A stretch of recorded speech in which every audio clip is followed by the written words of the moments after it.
شام کا میں بتا رہا تھا کہ وہ زمین کیسی ہے، برکت والی.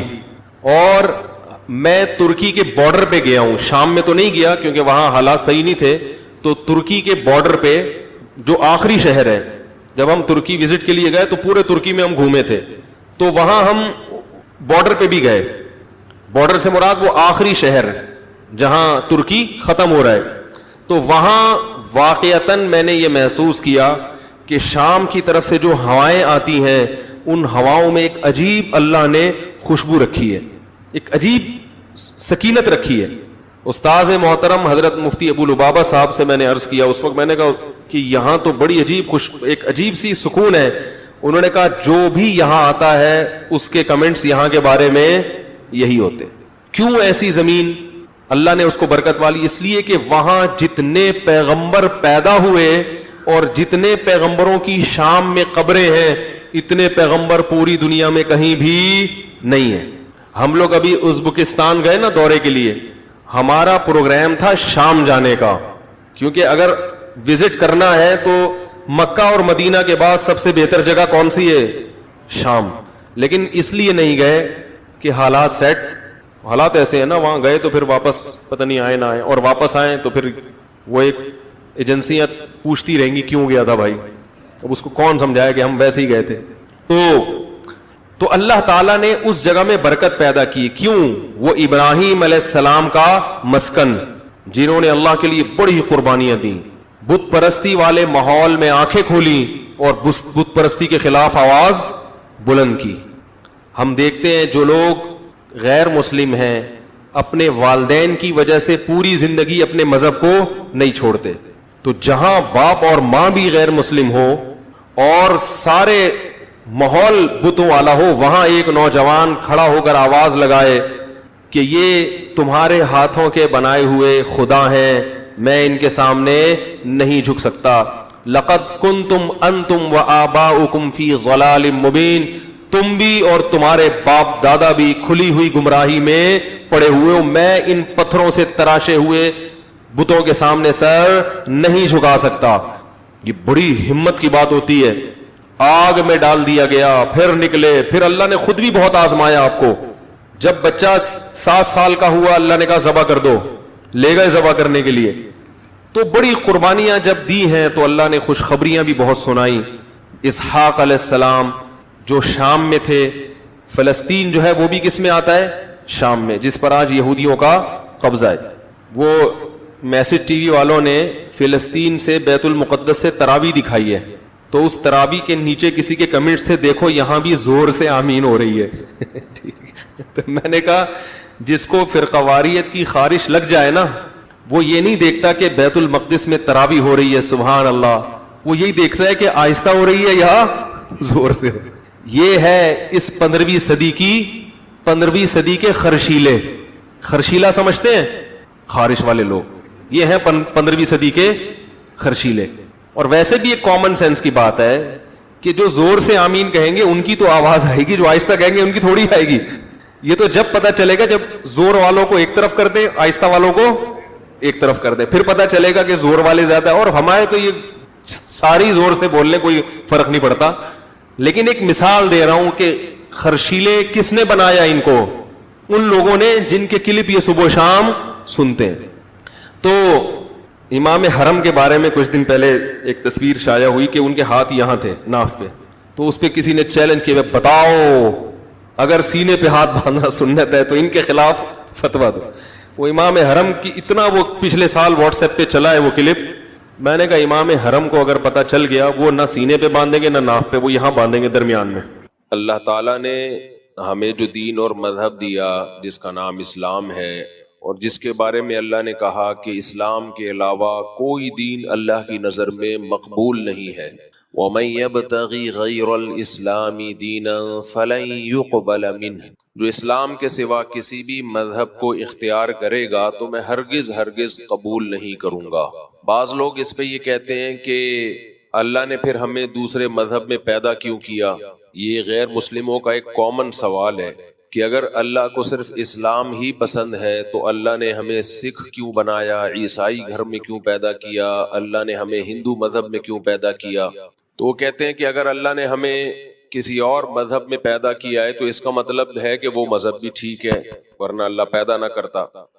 قرآن میں اس کا جواب بہت زیادہ اللہ نے دیا ہے، حدیث میں بھی اس کا جواب ہے اور قرآن میں بھی اس کا جواب ہے۔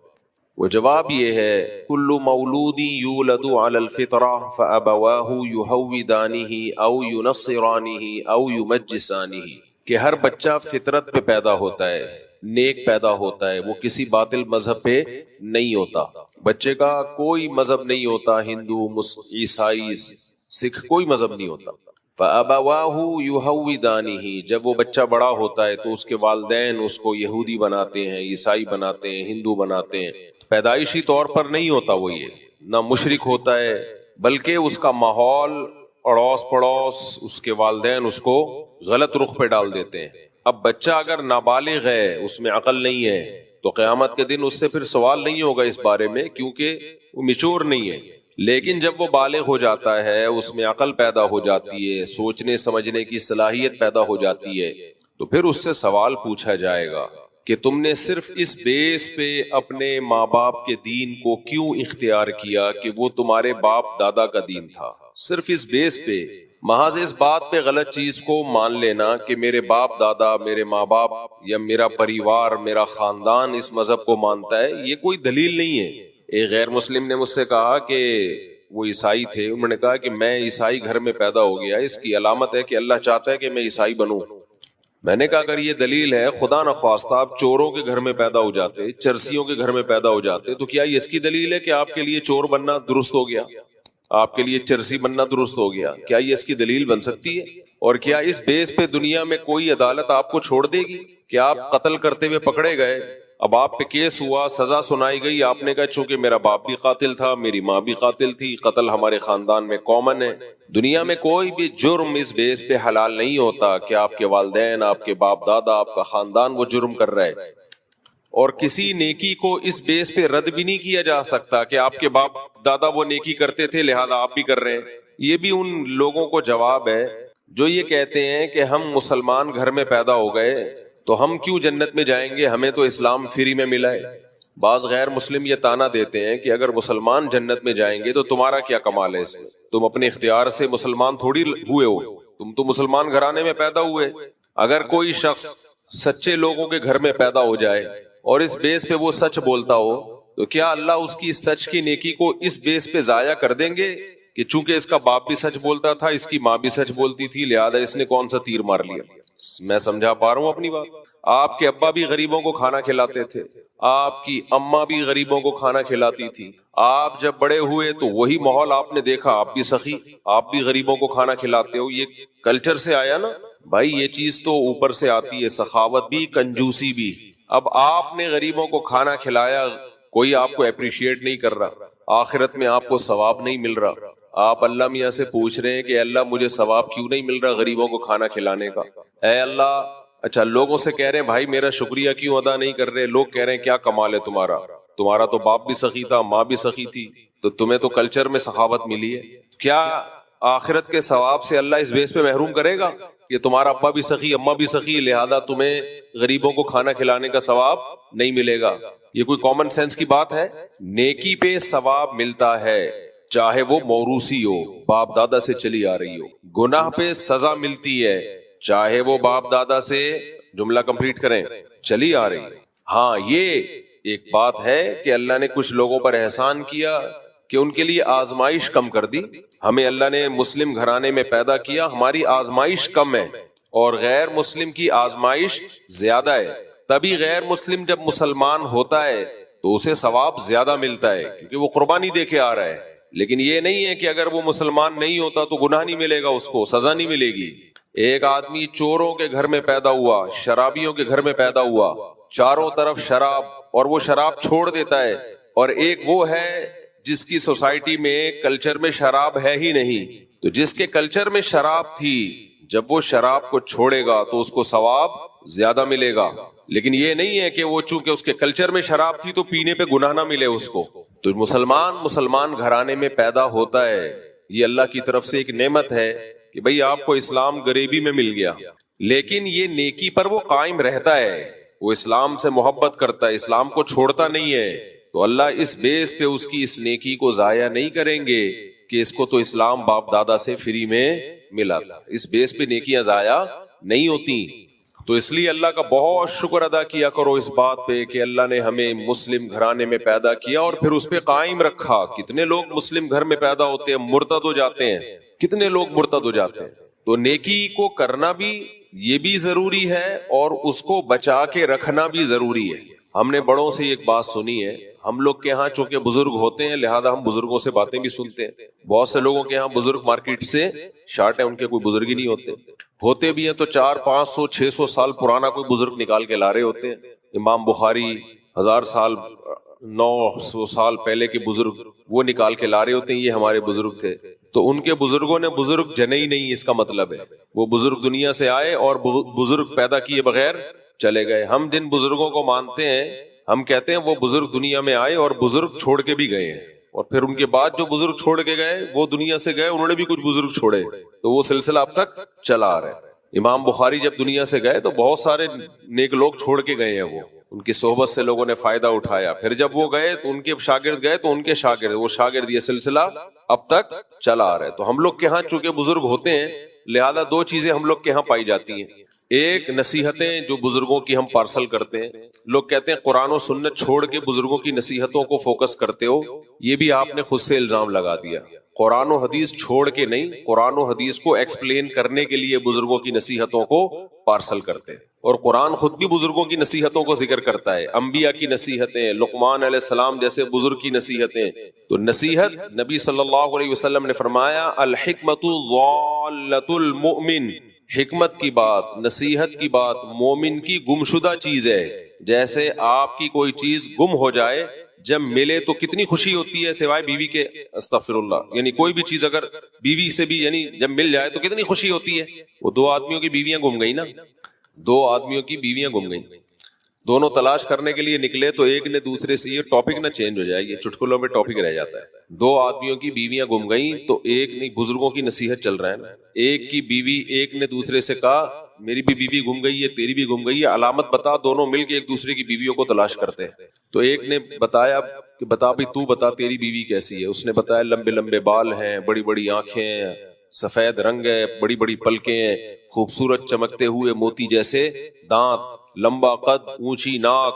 یہ علامت جس عورت میں وہ سمجھ لینا میری بیوی ہے. وہ اس نے کہا بتا تو تیری بیوی کیسی ہے. اس نے کہا میری کو چھوڑ تیری تلاش کرتے ہیں بس. ٹھیک ہے, اس نے کہا میری کو چھوڑ تیری تلاش کرتے ہیں.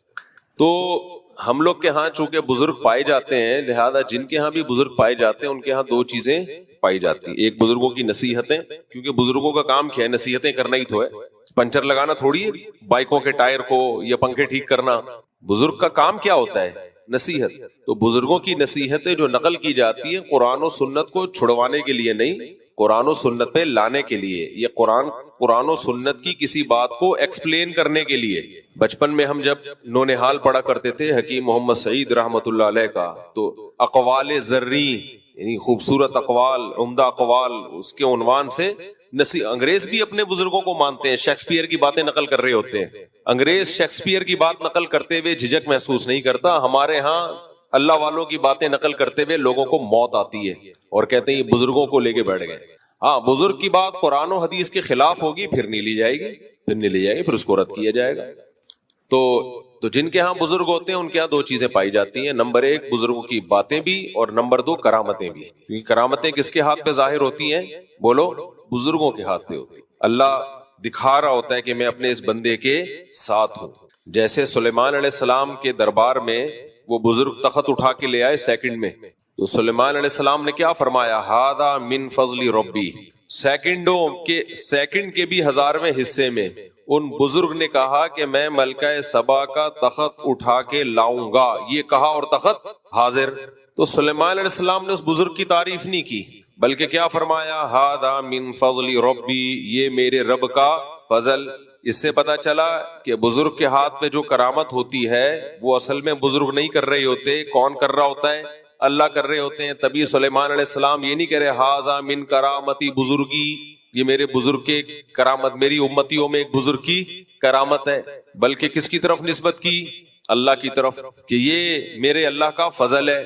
صرف ایک یہی واقعہ کرامت کے ٹاپک کو ایکسپلین کرنے کے لیے کافی ہے, لیکن جن کی کھوپڑی میں بھوسا بھرا ہوا ہے ان کو سمجھ میں نہیں آیا.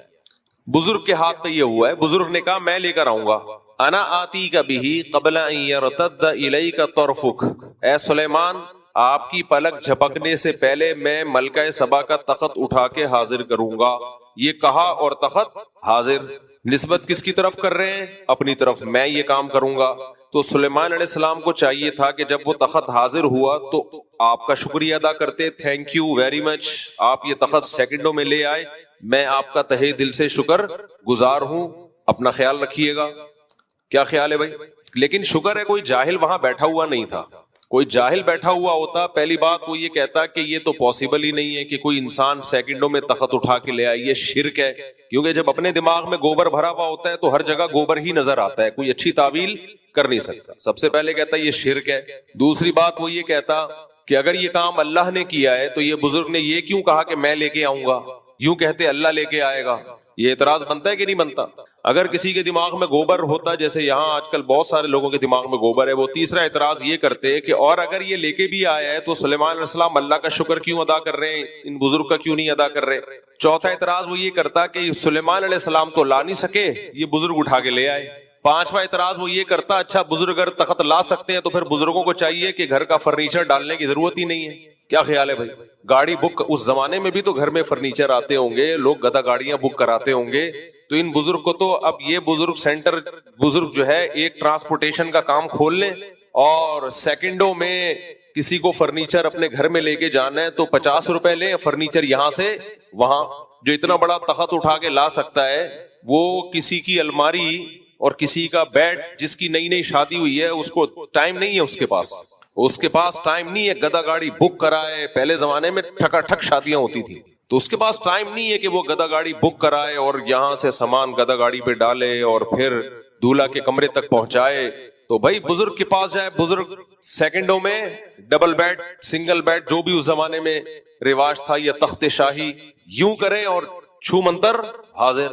تو کسی کے بھی دماغ میں بھوسا بھرا ہوا ہوتا تو یہ سارے اعتراضات بولو کرتا. اور جن ملحدوں کے دماغ میں بھوسا بھرا ہوا ہے وہ قرآن پہ یہ اعتراضات آج بھی کرتے ہیں کہ یہ کیسے ممکن ہے, یہ کیسے ممکن ہے, اگر ایسے تھا تو وہ بزرگ نے یہ کیوں نہیں کر لیا, وہ کیوں نہیں کر لیا. ان سب باتوں کا جواب ایک ہی ہے کہ اگر آپ کرامتوں کو شرکیہ اور بدبودار دماغ سے دیکھو گے تو شرک نظر آئے گا, اور اگر توحیدی دماغ سے دیکھو گے تو اس میں آپ کو توحید نظر آئے گی. عیسائیوں نے عیسیٰ ابن مریم کے معجزوں کو دیکھا شرکیہ دماغ سے, تو انہوں نے کہا عیسیٰ علیہ السلام کے پاس اتنے اختیارات ہیں مردوں کو زندہ کرنا, لہذا یہی خدا ہیں. کیونکہ کس دماغ سے دیکھا؟ شرکیہ دماغ سے, شرک بھرا ہوا تھا. بدعتیوں والے دماغ سے دیکھا تو بدعتی کو کرامتوں میں اور معجزوں میں شرک نظر آتا ہے, لہذا وہ اولیاء اللہ سے مانگنا شروع کر دیتا ہے. لیکن جو توحید پر مضبوط ہوتے ہیں وہ کسی بزرگ کے ہاتھ میں کرامت دے کے وہ سمجھتے ہیں یہ کس کا کمال ہے؟ اللہ کا, ان سے مانگنا ہی نہیں ہے, یہ اللہ کا کمال ہے بھائی. لہذا یہ ممکن بھی ہے کیونکہ کرنے والا کون ہے؟ اللہ ہے. آپ اگر ملحد کے دماغ سے سوچو گے تو آپ کرامت کے وجود کا انکار کر دو گے, یہ ہو ہی نہیں سکتا. مشرکانہ دماغ سے سوچو گے تو آپ کہو گے کہ یہ بزرگ نے کیا ہے, لہذا آئندہ ان سے مانگو. اسلام نام ہے نہ الحاد کا اور نہ شرک اور بدعت کا. جو بیلنس رائے کیا ہے بھائی؟ اگر اللہ کر رہا ہے تو اللہ اس سے بھی بڑے کام کر سکتا ہے. سارے مردوں کو زندہ کر دے گا قیامت کے دن. عیسیٰ ابن مریم کے ہاتھ پہ ایک مردہ زندہ کرنا اس کے لیے کیا ہے؟ وہ تو سب مردوں کو زندہ کرے گا قیامت کے دن. کرنے والا کون ہے؟ اللہ. جب اللہ ہے تو وہ تخت بھی اٹھا کے لا سکتا ہے, وہ سب کچھ کر سکتا ہے سیکنڈوں کے اندر. اور رہا یہ سوال کہ ان بزرگ نے اگر یہ ان کا تخت اٹھا کے لے آئے تو دولہا کے بیڈ بھی اٹھا کے لے آتے ہوں گے وہ, اور کتنا عجیب منظر ہوتا ہوگا جس دولہا کی ڈبل بیڈ ہے, شادی ہوئی ہے, اس کے بیڈ اٹھا کے دشمنی میں غائب کر دیے. یہ زیادہ بڑا مسئلہ ہو گیا نا. یوں کیا ڈبل بیڈ غائب, دولہا گھوم رہا ہے. کیا خیال ہے؟ کسی سے دشمنی نکالنی ہو تو ایسا بزرگ تو کیا کرے گا؟ فرنیچر غائب. تو ان سب باتوں کا جواب یہ ہے, بار بار دے چکے ہیں جواب, لیکن جن کے دماغوں میں گوبر ہے ان کو سمجھ میں نہیں آئے گا. اس کا جواب یہ ہے کہ بھائی کرامت اللہ کی مرضی سے ہوتی ہے, بزرگ کی مرضی سے نہیں ہوتی. کرامت کا یہ مطلب نہیں ہوتا کہ آپ کے پاس یہ اختیارات ہیں جب چاہیں ادھر سے ادھر کر دیں چیزوں کو. حضرت عیسیٰ کے ہاتھ میں یہ اختیار نہیں تھا جب چاہیں مردوں کو زندہ کر دے. جب اللہ کا ارادہ ہوتا کر دیتا اللہ, جب نہیں ارادہ ہوتا نہیں کرتا. تو یہ اختیارات نہیں ملتے ہیں. سوال پیدا ہوتا ہے جب اختیارات نہیں ملتے تو بزرگ نے یہ کیوں کہا کہ میں لے کر آؤں گا، میں انا آتی کا بھی قبل ان یرتد الیک طرفک، آپ کی پلک جھپکنے سے پہلے میں تخت کو حاضر کروں گا، یہ کیوں کہا؟ یہ کیوں نہیں کہا اللہ حاضر کرے گا؟ وہ سب عقل مند توحید پرست لوگ تھے، ان کو پتا تھا کہ اللہ کرے گا، یہ مجازی نسبت ہے، ان کے ہاتھ پہ کرے گا اس لیے مجازن اپنی طرف نسبت کر رہے ہیں، یہ حقیقی نسبت نہیں ہے۔ ان کو پتا تھا بھائی یہ سب توحید پرست تھے، ان کو پتا تھا یہ کام کرے گا کون؟ اللہ کرے گا، تو یہ تو طے شدہ بات ہے، یہ نہیں کر سکتے، تو نسبت اپنی طرف کی جا رہی ہے مجازن۔ جیسے جبریل علیہ السلام نے حضرت مریم سے کہا لِأَهَبَ لَكِ غُلَامًا زَكِيًّا، میں آپ کو ایک نیک بچہ دینا چاہتا ہوں، تو جبریل کو بچہ دینے کا اختیار نہیں ہے، اللہ نے اولاد دی حضرت مریم کو، کیونکہ اللہ نے جبریل کی پھونک کے ذریعے اولاد دی ہے، تو اس لیے نسبت جبریل نے کس کی طرف کر دی؟ اپنی طرف، ورنہ جبریل کسی کو اولاد نہیں دے سکتے، اولاد دینا صرف کس کا کام ہے؟ اللہ کا کام ہے۔ تو بزرگ نے اپنی طرف مجازن نسبت کی ہے کہ میں لے کر آؤں گا، حقیقت میں میں نہیں، بھئی آپ نہیں لا سکتے۔ تبھی حضرت سلیمان علیہ السلام نے جب وہ تخت اپنے سامنے دیکھا تو یہ نہیں فرمایا آپ کا فضل ہے، فرمایا من فضلی ربی، یہ میرے رب کا فضل ہے، اس سے کرامت کا چیپٹر حل ہو جاتا ہے۔ یہاں ایک سوال پیدا ہوتا ہے، جب اللہ نہیں کرنا تھا تو بزرگ کے ہاتھ پہ کرنے کی کیا ضرورت ہے؟ ویسے ہی لے آتا اللہ تعالیٰ۔ اور دوسرا سوال یہ ہوتا ہے کہ بزرگ کے ہاتھ پہ آ گیا، سلیمان علیہ السلام کے ہاتھ پہ نہیں ہوا، یہ اس کا جواب یہ ہے کہ کرامت صادر ہونے سے یہ ثابت نہیں ہوتا کہ جس کے ہاتھ پہ کرامت نہیں ہے وہ کم درجے کا ہے، جس پہ ہاتھ پہ کرامت ہے وہ اعلیٰ درجے کا ہے، یہ اس سے ثابت نہیں ہوتا۔ بعض کرامتیں بزرگوں کے ہاتھ پہ ہوئی ہیں، وہ والے معجزے پیغمبروں کے ہاتھ پہ نہیں ہوئے، خود اسی آیت سے پتہ چلتا ہے۔ سلیمان علیہ السلام نہیں لے کر آئے اور وہ بزرگ لے آئے، تو کیا مطلب بزرگ کا درجہ حضرت سلیمان سے زیادہ ہو گیا؟ بلکہ علامہ ابن قیم رحمہ اللہ یا ابن تیمیہ رحمہ اللہ نے تو بڑی خاندانی بات کی، انہوں نے فرمایا کہ امتی کی کرامت اصل میں پیغمبر کا معجزہ ہوتا ہے، کیونکہ امتی کے ہاتھ پہ کوئی کرامت ظاہر ہو رہی ہے تو اس سے پتہ چلتا ہے کہ جب یہ امتی ایسے ہیں تو سوچو پیغمبر کیسے ہوں گے جن کو یہ فالو کرتے ہیں۔ تو فضائل اعمال میں جتنی کرامتیں ہیں جو مستند ذریعے سے ثابت ہیں، وہ تمام کرامتیں محمد صلی اللہ علیہ وسلم کی فضیلت کی دلیل ہے، اگر کوئی صحیح نگاہ سے دیکھے، کیونکہ اس سے ثابت ہوتا ہے جس نبی کی امت میں ایسے ایسے لوگ گزرے ہوں تو وہ سوچو پیغمبر کیسے ہوں گے۔ کچھ لوگ یہ بھی کہتے ہیں کہ کرامتیں پچھلی امتوں میں ظاہر ہوئی ہیں، اس امت میں کیا ثبوت ہے؟ واہ واہ واہ، پچھلی امتوں نے موسیٰ علیہ السلام، عیسیٰ علیہ السلام کو فالو کیا تو اللہ کے اتنے محبوب بن گئے کہ کرامتیں اللہ نے ظاہر کر دی، اور اس امت کے بزرگوں نے نبی کو فالو کیا لیکن وہ اللہ کے محبوب نہیں بنے۔ کھوپڑی میں آنے والی بات ہے بھائی، اس امت کا مقام پچھلی امتوں سے کم نہیں ہے، زیادہ ہے۔ اس امت میں بزرگ پچھلی امتوں سے زیادہ ہیں، اس امت میں بزرگوں کا ریشو قیامت تک پچھلی امتوں سے زیادہ رہے گا۔ لیکن چند اسکالرز ایسے ہیں جنہوں نے امت کا امیج اتنا خراب کر دیا ہے کہ ایسا لگتا ہے ان کو سن کے اس امت میں سارے دو نمبر ہی پیدا ہو رہے ہیں، بزرگ مارکیٹ میں ہے ہی نہیں۔ سمجھتے ہو کہ نہیں سمجھتے؟ تو سلیمان علیہ السلام کے ہاتھ پہ کرامت ظاہر، وہ معجزہ ظاہر نہیں ہوا، بزرگ کے ہاتھ پہ وہ کرامت ظاہر ہو گئی۔ تو ایسا ہو سکتا ہے کسی بزرگ کے ہاتھ پہ ہو، نبی کے ہاتھ پہ نہ ہو، یا صحابی کے ہاتھ پہ نہ ہو، اس میں کوئی اچھمبے کی بات نہیں ہے۔ اور ایک بات رہ گئی کہ اللہ یہ کرتا کیوں ہے، کسی بزرگ کے ہاتھ پہ کرامت ظاہر کرتا کیوں ہے؟ دو باتوں سے، ایک اپنی قدرت بیان کرنے کے لیے کہ میں سب کچھ کر سکتا ہوں، دوسرا اس بزرگ کی ویلیو بیان کرنے کے لیے کہ میں ڈائریکٹ بھی کر سکتا تھا لیکن میں نے اس کے ہاتھ پہ یہ کام کیا ہے، تاکہ تمہیں اس سے بھی عقیدت اور محبت ہو جائے، اور جو لوگ صبح و شام بزرگوں کے خلاف باتیں کر رہے ہیں ان کی باتوں سے تم متاثر نہ ہو۔ اس لیے ہم کہتے ہیں حضرت شیخ الحدیث مولانا زکریا رحمۃ اللہ علیہ نے جو واقعہ بیان کیا کہ میرے والد صاحب 2 سال کی عمر تک، دودھ چھڑانے کی عمر تک 1 پاؤ پارا حفظ کر چکے تھے، ہم اس واقعے کو درست مانتے ہیں۔ امام شافعی رحمہ اللہ فرماتے ہیں نا، اذا سمعت بان مجدودا اتى حوا عودا فاثمر في يديه فصدقي۔ میں شعر کا ترجمہ بعد میں کرتا ہوں، پہلے میں بتا دوں کہ حدیث میں پچھلی امتوں، صحیح حدیث ہے جس میں پچھلی امتوں کے کسی بزرگ کی کرامت ہے کہ ایک فاحشہ عورت کے ہاں بچہ پیدا ہوا، ولد الزنا، اس فاحشہ عورت نے پچھلی امتوں میں عیسائی بزرگ تھے ان پر ڈال دی بلی کہ انہوں نے زنا کیا میرے ساتھ۔ راہب تھے، عبادت گزار تھے، لوگوں نے ان کا عبادت خانہ گرا دیا کہ یہ تو فراڈی ہے، یہ تو 2 نمبر ہے، ہم اس کو نیک سمجھ رہے تھے۔ بچے نے ماں کی گود میں گواہی دی ہے، ماں کی گود میں بچہ بولا ہے، وہ بچہ بھی پیغمبر نہیں، اس کی ماں بھی پیغمبر نہیں، بلکہ ماں تو بزرگ بھی نہیں تھی، اور بچہ تو ویسے ہی بزرگ نہیں ہوتا بھائی، وہ تو ابھی نیا نیا دنیا میں آیا، اس نے نہ کوئی نیکی نہ کوئی گناہ. وہ بچہ ماں کی گود میں بولتا ہے، حدیث میں آتا ہے کہ یہ میرا باپ نہیں ہے، یہ جھوٹی تہمت لگی ہے، فلاں چرواہا ہے جس نے زنا کیا ہے، یہ حدیث کے الفاظ ہیں.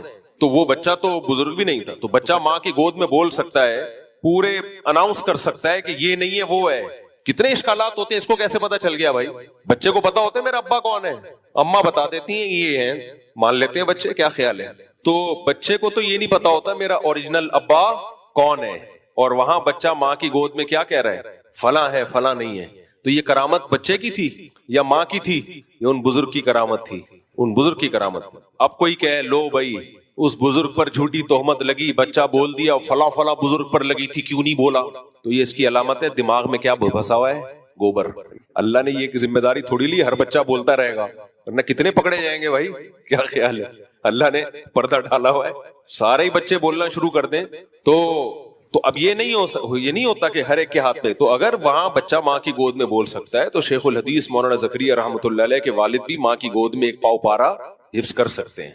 ہاں آپ کہہ سکتے ہو کرامت کے لیے دو چیزیں ہیں جس سے کرامت کا وقوع ہو، وہ بزرگ ہو. نمبر 2، مستند ذریعے سے وہ ہم تک خبر پہنچی ہو، توحید پرست ہو، سنت کی اتباع کرتا ہو، اور جیسے حدیث میں جس کرامت کا تذکرہ ہوا وہ ہم تک مستند ذریعے سے وہ حدیث پہنچی ہے. لوگ کہتے ہیں وہ تو نبی نے بتایا تو اس لیے ہم نے مان لیا. بھائی ہم نے ڈائریکٹ نبی سے تھوڑی سنا ہے، ہم نے تو امتیوں سے سنا ہے کہ امتیوں نے کہا کہ نبی نے بتایا، ہم نے یقین کر لیا کہ نبی نے بتایا ہوگا، ورنہ ہم نے خود نبی کو سنتے ہوئے نہیں دیکھا. تو یہ بھی ہم تک مستند ذریعے سے پہنچی ہے. نبی کا ذریعہ تو یقینی ہے، نبی نے جب بتا دیا یقینی، لیکن نبی سے ہم نے ڈائریکٹ نہیں سنا ہے، ہمیں لوگوں نے ہی بتایا ہے، تابعین تبع تابعین ان کے شاگردوں نے، کہ نبی نے ایسا فرمایا ہے، کیونکہ وہ قابل اعتماد تھے، ہم نے مان لیا. تو کرامت کو مانا جائے گا اس صورت میں کہ ذریعہ کیا ہو، مستند. تو ہمارے لیے مولانا شیخ الحدیث مولانا زکریا رحمۃ اللہ علیہ اس دور میں ان سے زیادہ مستند ذریعہ کوئی ہو نہیں سکتا. اور عام آدمی یہ بات کرے تو شاید آپ اس کی بات کا یقین نہ کریں. میں جب یہ بات کر رہا ہوں تو اس لیے آپ کو یقین کرنا ہے کہ میرے والد صاحب نے حضرت شیخ الحدیث کی صحبت اٹھائی ہے، ان کے ساتھ ٹائم گزارا ہے، وہ ان کے تقوی کے حالات کو جانتے تھے. پورا گھرانہ ان کا سنت اور عبادت کی کثرت جو ان کے گھروں میں معمول تھا نا، تلاوت کا، تہجد کا، صدقات و خیرات کا، میں اور آپ اس دور میں تصور نہیں کر سکتے. اور باپ دادا سے ایسا ہی چلا آ رہا تھا گھرانہ. تو قرآن کیا کہتا ہے، رحمت اللہ وبرکاتہ علیکم اہل البیت. ایک جگہ قرآن کہتا ہے یسارعون فی الخیرات ویدعوننا رغبا ورہبا. حضرت زکریا علیہ السلام کو جب بڑھاپے میں اولاد کی خوشخبری ملی تو خود زکریا علیہ السلام بھی حیران تھے. اللہ نے فرمایا تمہارا گھرانہ ایسا ہے کہ تم یسارعون فی الخیرات، نیکیوں میں پہل کرتے ہو، اور راتوں کو اٹھ کے ہم سے دعائیں مانگتے ہو. تم لوگوں سے ڈیفرنٹ ہو تو تمہارے ساتھ معاملے بھی کیا ہوں گے، ڈیفرنٹ ہوں گے. نارمل لوگوں کے ساتھ اللہ کے معاملے نارمل ہوتے ہیں، ڈیفرنٹ لوگوں کے ساتھ اللہ کے معاملے ڈیفرنٹ ہوتے ہیں. تو ہم چونکہ ڈیفرنٹ ہیں نہیں تو ہمارے ساتھ کرامتیں نہیں ہوتی، ہم نارمل ہیں. تو حضرت شیخ الحدیث چونکہ ہماری نظر میں تھے بھائی، بزرگ تھے، بڑا خاندان تھا، تو ڈیفرنٹ تھے، تو معاملات بھی اللہ کے کیا ہوتے ہیں، ایسے لوگوں کے ساتھ ڈیفرنٹ ہوتے. میں نے کبھی بھی کرامتوں کے واقعات ممبر پہ نہیں بتایا، کتنے سال ہو گئے نا. آپ دیکھتے ہیں میں قرآن و سنت ہی بیان کر رہا ہوتا ہوں، الگ سے کرامتوں کے واقعات بیان نہیں کرتا. لیکن جب سے ان لوگوں نے کرامتوں کی نفی کی ہے تو خود مجھے اتنی کرامتیں اپنے بزرگوں کی ذہن میں آ رہی ہیں کہ میں سوچتا ہوں پارسل کروں، تاکہ ان کمبختوں کو پتا چلے کہ جن کے ہاں بزرگ ہوتے ہیں ان کے ہاں کرامتیں ہوتی ہیں. تم لوگ کے ہاں کمبختوں بزرگ ہی نہیں ہے تم لوگ کے ہاں، اس لیے کرامتیں بھی نہیں ہوتی تم لوگ کے ہاں. ہمارے حضرت مفتی رشید احمد صاحب رحمہ اللہ تعالیٰ کی کچھ کرامتیں تھیں. ہمارے حضرت کے استاذ تھے مولانا عبد الغنی پھول پوری رحمہ اللہ تعالیٰ، ان کی کچھ کرامتیں تھیں جو ہم اپنے شیخ سے سنا کرتے تھے. ہمارے حضرت نے دیوبند کے اپنے ایک استاذ تھے، ان کی ایک کرامت بیان کی. اب سند کیا ہے، میرے شیخ جن کی صحبت میں نے کئی سال گزارے، جن کے تقوی کو اپنی آنکھوں سے دیکھا، اس سے زیادہ ثقہ راوی ہو سکتا ہے؟ اور وہ بیان کس کی کرامت کر رہے ہیں، اپنے استاذ کا واقعہ، اور کر نہیں رہے، انوار الرشید میں لکھ بھی رہے ہیں. اس سے زیادہ ثقہ ذریعہ کون سا ہو سکتا ہے؟ اور ہندوستان کے ایک بزرگ کی کرامت تو میں نے خود آپ کو سنائی تھی، جنہوں نے مجھے خود سنائی، اپنی آنکھوں سے دیکھا انہوں نے واقعہ. اور جب میں نے یہ واقعہ بیان کیا تو کتنے لوگوں نے انڈیا میں اس علاقے سے کمنٹس کیے کہ یہ ہمارے باپ دادے بھی بیان کرتے ہیں، ہم نے اپنی آنکھوں سے ایسا دیکھا ہے. انڈیا کے کسی گاؤں میں ہندو بلوائیوں نے چڑھائی کی تو جن بزرگ نے اپنی آنکھوں سے یہ واقعہ دیکھا انہوں نے مجھے بیان کیا. وہ غالباً زندہ نہیں ہوں گے کیونکہ یہ میں نے سنا بھی ان سے تقریباً 30 سال پرانی بات ہے جو انہوں نے مجھ سے بیان کی کہ کیسے ہم نے آسمان سے فرشتوں کو گھوڑوں پہ اترتے ہوئے دیکھا اور مقابلہ کرتے ہوئے دیکھا. جی بنارس کا واقعہ, کسی گاؤں کا واقعہ ہے. اب اس پہ کوئی کسی کے دماغ میں بھوسا بھرا ہوا وہ کہ اچھا فلاں جگہ تو حملہ ہوا تھا تو کوئی فرشتے نہیں اترے تھے. یہ ایسا ہی اچھا فلاں جگہ تو حضرت عیسیٰ نے تو لاٹھی پھینکی تھی سانپ نہیں بنی تھی. وہ حضرت موسیٰ نے سمندر کو لاٹھی ماری تو 2 ٹکڑے ہو گیا. ہمارے نبی نے لاٹھی ماری تھی تو 2 ٹکڑے نہیں ہوا تھا. وہ بھائی صاحب معجزہ یا کرامت یہ اللہ جب چاہے ہو جاتا ہے, جب نہیں چاہے نہیں ہوتا. غزوہ بدر میں فرشتے اترے, جو انڈیا کے کسی گاؤں کا واقعہ اس میں اتر گیا. اب یہ تھوڑی کہ ہر جگہ فرشتے ہی اترتے رہیں گے, اللہ کی مرضی, جب چاہے اتار دے جب چاہے نہیں اتارے. ہمارے حضرت نے بھی اپنا آنکھوں دیکھا واقعہ اندرون سندھ کا. کچھ باطل لوگ تھے, انہوں نے مدرسے پہ حملہ کیا. یہ واقعہ بھی میں نے حضرت سے خود سنا ہے, اندرون سندھ کا واقعہ ہے. آپ جانتے ہیں ٹھیڑی کا, دیکھو سندھ سے آئے ہوئے, یہ تصدیق کے لیے بھی مل گئے. ہمارے حضرت نے فرمایا کچھ باطل فرقے کے لوگ تھے, انہوں نے مدرسے پہ حملہ کیا تو مدرسے کے بچے لڑنے کے لیے تیار ہو گئے. کہتے ہیں ہم نے خود دیکھا کہ جو بلوائی آئے تھے نا ان کی لاشوں پہ کوڑوں کے نشانات تھے, سیاہ, اور سب کے ایک ہی جگہ نشان تھا لاشوں پہ, جس کی کوئی تعویل ممکن نہیں ہے سوائے اس کے کہ کسی نے رکھ کے ڈنڈے ان کے یہاں ایگزیکٹ نشانے پہ مارے, جبکہ نہ کوئی ڈنڈا تھا وہاں اور نہ مارنے والے. اور نماز استسقاء کی کرامتیں تو اتنی ہوئی ہیں. ہماری دادی بیعت تھی حضرت مولانا خلیل احمد سہارنپوری رحمت اللہ علیہ سے. میری سگی دادی کی بات کر رہا ہوں, ستیلی دادی کی بات نہیں کر رہا. وہ واقعات سناتی تھی ہمیں, اپنے آنکھوں دیکھے. ہمارے پاس تو اتنے واقعات ہیں کرامت کے بھائی, کیونکہ بزرگ ہیں نا ہمارے پاس, ہول سیل کے حساب سے بزرگ ہیں ہمارے پاس. تم کمبختوں کے پاس بزرگ مارکیٹ سے کیا ہو گئے, شارٹ ہو. میری دادی نے خود آنکھوں دیکھا واقعہ سنایا, اور ہماری دادی صوم و صلات کی اس قدر پابند تھی, اللہ ان کی مغفرت فرمائے. بس ایک جھوٹ بولتی تھی, وہ اللہ معاف فرمائے. جب وہ 80 سال کی ہوئی تو 10 سال سے دیکھ رہا تھا, 80 سے آگے نہیں بڑھ رہی تھی وہ. جب بھی پوچھو اماں کہتے تھے ان کو, اماں آپ کی عمر کتنی 80؟ ابے پچھلے سال بھی 80 تھی, اس سے پچھلے سال بھی 80 تھی. وہ شاید بھول گئی تھی. اور ایک غلطی تھی ان میں, پڑوسیوں کے ہاں جا کے black and white T V میں ڈرامہ دیکھتی تھیں بس. اور ڈرامے بھی اس زمانے کے یہ نہیں ہوتے تھے, وہ اللہ معاف فرمائے, اچھا کام نہیں تھا ڈرامے دیکھنا. اور تسبیح ہاتھ میں ہوتی تھی, اور ڈرامہ بھی ایسے دیکھتی تھی ایسا لگتا تھا ڈرامہ نہیں ہے, یہ اوریجنل اسٹوری چل رہی ہے. گھس جاتی تھی ڈرامے کے اندر. اب جیسے کسی نے ڈانٹ دیا ڈرامے میں نا, شوہر نے بیوی کو ڈانٹ دیا, ہائے ہائے تبصرہ کر رہی ہوتی ہے, بیچاری کا کیا قصور ہے جو اتنی زور سے ڈانٹ رہے ہیں اس کو. اس طرح کی ہو نا ان کا پروگرام چل رہا ہوتا تھا. پہلے لوگ اس طرح سے انجوائے کرتے تھے پورا, اللہ معاف. اور پھر کوئی رونے کا سین آتا تھا تو رو رہی ہوتی تھی بیٹھ کے. ہم کہتے تھے ڈرامہ ہے یہ, اوریجنل نہیں ہے. اور میں نے نہیں دیکھا ان کے اندر کوئی یہ غلط تھا, غلط کو صحیح نہیں کہا جا سکتا, لیکن وہ کیا بیچاری اب کیا کہہ سکتے ہیں, اللہ معاف فرمائے. باقی تلاوت نہیں چھوٹتی تھی کبھی ان سے. میں یہ اتنے فضائل اس لیے سنا رہا ہوں تاکہ آپ کو یقین آ جائے کہ ان کی خبر وہ جھوٹی نہیں ہے. فقہ ہی کی خبر تو قابل اعتماد ہے, شریعت نے حکم دیا ہے. اور جو ان کے اندر غلطی تھی وہ بھی میں نے آپ کو بتا دی, تاکہ یہ نہ ہو مبالغہ آ رہا ہے آپ کہیں تمہاری دادی ہے مفتی صاحب کی تو مفتی صاحب بہت بڑا چڑھا کے بیان کر رہے ہیں. جو فالٹ تھا وہ ٹیکنیکل فالٹ وہ میں نے بتا دیا. ایک فالٹ کیا تھا کہ عمر نہیں بڑھ رہی تھی ان کی. دوسرا فالٹ کیا تھا, بس 24 گھنٹے میں 8 بجے ایک ڈرامہ آتا تھا, وہ بھی پتہ نہیں کون سے 1980-82 کا ڈرامہ, تو وہ جا کے دیکھا کرتی تھی بس وہ ڈرامہ دیکھ کے واپس. اور اس میں بھی تسبیح ہاتھ سے چھوٹتی نہیں تھی, تسبیح کے ساتھ چلتا تھا وہ. اور ایک فالٹ اور تھا, کبھی کبھار ہلکی پھلکی پڑوسیوں کی غیبت, ہلکی پھلکی چوری کا الزام, وہ تو لگا بھی نہیں سکتے تھے, وہ تو ایسی کوئی تھا بھی نہیں. جو خواتین میں ہوتا ہے نا ہلکی پھلکی غیبت, کہ میں اس کے گھر گئی تو اس نے چائے کا نہیں پوچھا تو فلانا. اور وہ بھی ایسے ان کو ڈر لگتا تھا کہ اتنا بڑا جرم ہو رہا ہے کہ آواز آہستہ کر لیتی تھی. جیسے میری والدہ سے مل کے غیبت کی پڑوسیوں کی, اور بہت آواز آہستہ کر کے. میں حیران ہوتا تھا, آواز تو یہاں دوسرے کمرے تک نہیں پہنچ رہی, پڑوسیوں کے گھر میں تو پوری ایک دیوار ہے, تو آپ چیخ کے بھی بولو تو آواز نہیں جائے گی وہاں تک. لیکن ایک تھوڑا سا احساس ہوتا ہے کہ بھائی شاید ہم غلط کر رہے ہیں, تو بہت ہلکی آواز سے کہ میں ان کے ہاں گئی تھی, اس نے چائے کا نہیں پوچھا, اس نے کھانے کا نہیں پوچھا, خالی ڈرامہ دیکھ کے واپس آ گئی. یہ ہلکی پھلکی غیبت. ہماری والدہ بھی ایجڈ ہو گئی تھی, ہم نے خواتین کی خصلتوں کو بہت قریب سے سب دیکھتے ہیں, میں نے بھی دیکھا ہے. اب ہماری دادی ہماری اماں کے ساتھ مل کے پڑوسن کی بہت آواز آہستہ سے, ہماری اماں جب پڑوسیوں کے جاتی تو ان کے ساتھ مل کے ہماری دادی کی بہت آہستہ آواز. ہلکی پھلکی, کوئی یہ نہیں کہ مار دھاڑ لڑائی. میری والدہ تو بہو تھی نا میری دادی کی, تو ساس بہو میں ہلکی پھلکی تو ہوتی ہے, وہ ہلکی پھلکی بس اتنی کہ پڑوسیوں کے ساتھ مل کے ساس کے 2-4 الفاظ پہ کمنٹس کہ یہ جو انہوں نے مجھے لفظ بولا یہ تھوڑا نامناسب ہے, بس اتنی غیبت. جبکہ خدمتیں دبا کے ہو رہی ہیں. یہ جو آج کل ساس بہو کی قاتلانہ لڑائی ہے, اس کا تصور نہیں تھا.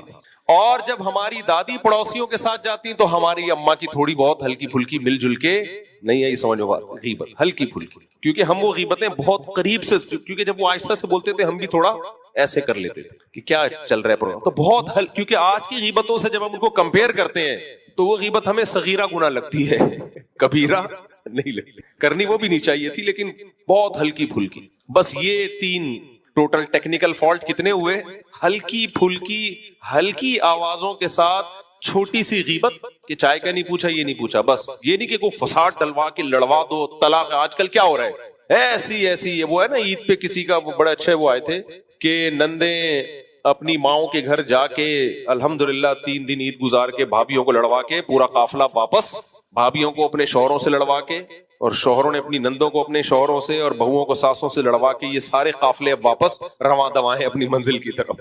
یہ سیٹ اپ نہیں تھا. تو یہ چند ایک ہلکے پھلکے سے فالٹ تھے. اب ظاہر ہے انسان ہے, اللہ مغفرت فرمائے. باقی طہارت, صفائی, نماز کی پابندی, سفر ہو یا حضر ہو, میرا خیال ہے میری دادی کی جب وفات ہوئی ہے تو ان کی زندگی میں ایک نماز بھی باقی نہیں تھی جو انہوں نے قضا پڑھنی ہو.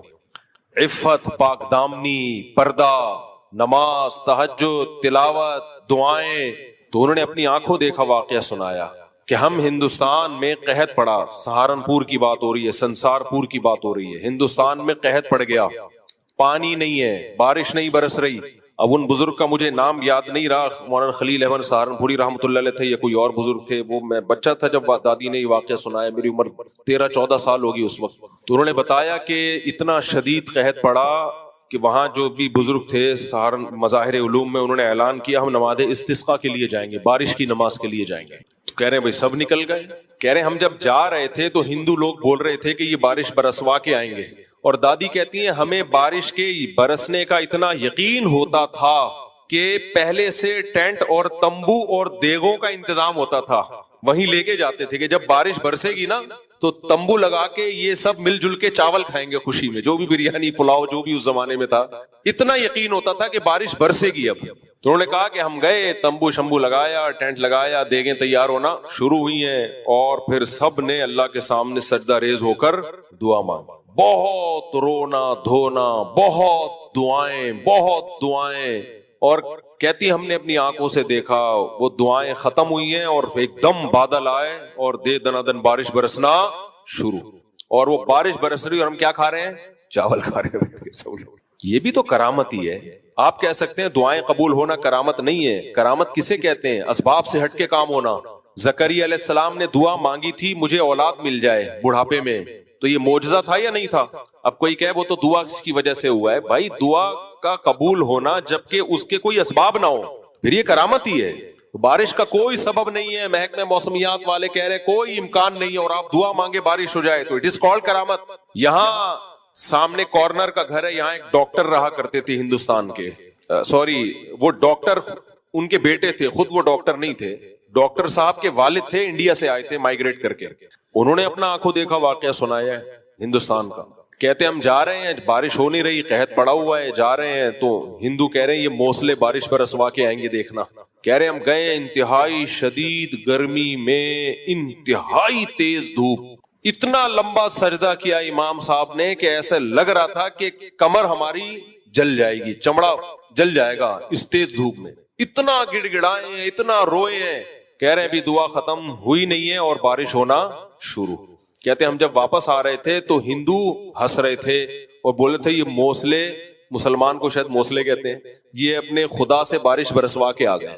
ہنستے ہوئے, مذاق کی نیت سے نہیں, ویسے ہی کہ یہ دیکھو یہ بارش کے تو میں نے کئی واقعات اپنے شیخ حضرت مفتی رشید احمد صاحب سے سنے ہیں. تو یہ بھی کرامت ہے. آج نہیں ہوتی یہ کرامتیں, آج نماز استسقاء ہوتی ہے, بارش نہیں ہوتی. وجہ کیا ہے؟ بزرگ جو مانگنے والے وہ میرے جیسے نالائق ہوتے ہیں اور آپ جیسے نیک لوگ ہوتے ہیں. آپ ہنس رہے ہو میری نالائقی پر, آپ کون سا بہت نیک ہو؟ ہم سب ایک جیسے ہیں میرے بھائی. آپ کہہ سکتے ہیں یہ کیا بات ہے بھائی, ہماری دعاؤں میں جان نہیں ہے. نماز استسقاء کی روح ہے گناہوں سے توبہ. نماز استسقا کی روح کیا ہے؟ گناہ سے توبہ. اور ہم جب نماز پڑھنے جاتے ہیں گناہ سے توبہ کا تصور ہمارے دماغوں میں نہیں ہوتا. پہلے گناہ کم تھے, 2-4 گناہ تھے, لوگ توبہ کر لیتے تھے جا کے. 2-4 گناہ ہوتے تھے. زنا تھا نہیں سوسائٹی میں, شراب تھی نہیں, ٹک ٹاک فیس بک پہ لڑکیوں کو دیکھنا تھا نہیں, فحش فلمیں بولو تھی نہیں, عورتیں بے پردہ ہوتی نہیں تھی, وہ تو سب پردے دار نظام پردے کا تھا. 2-4 کسی سے گناہ ہوتے تھے, وہ جا کے نماز استسقا میں رو رو کے معافی مانگ لیتا تھا. امام صاحب اپنی طرف سے, اس کی طرف سے, سب کی طرف سے معافی مانگتے, دھل دھلا جاتا صاحب, اللہ کی طرف سے رحمتیں نازل ہونا شروع. اب تو میرے بھائی نماز استسقا پڑھنے ایسے جاتے ہیں سوٹ ٹائی لگا کے, جیسے عید کی نماز پڑھنے جا رہے ہیں. جیب میں موبائل ہوتا ہے, سب سے پہلے اپنی گرل فرینڈ کو میسج بھیجتے ہیں میں جا رہا ہوں نماز پڑھنے, امام صاحب نے کہا ہے نماز استسقا ہوگی. پھر وہاں جا کے اپنی سیلفی کھینچ کے بھیج رہا ہوتا ہے, دیکھو میں دعا مانگتا ہوا کیسا لگ رہا ہوں. یادگار تصویر ہے, یاد رکھنا.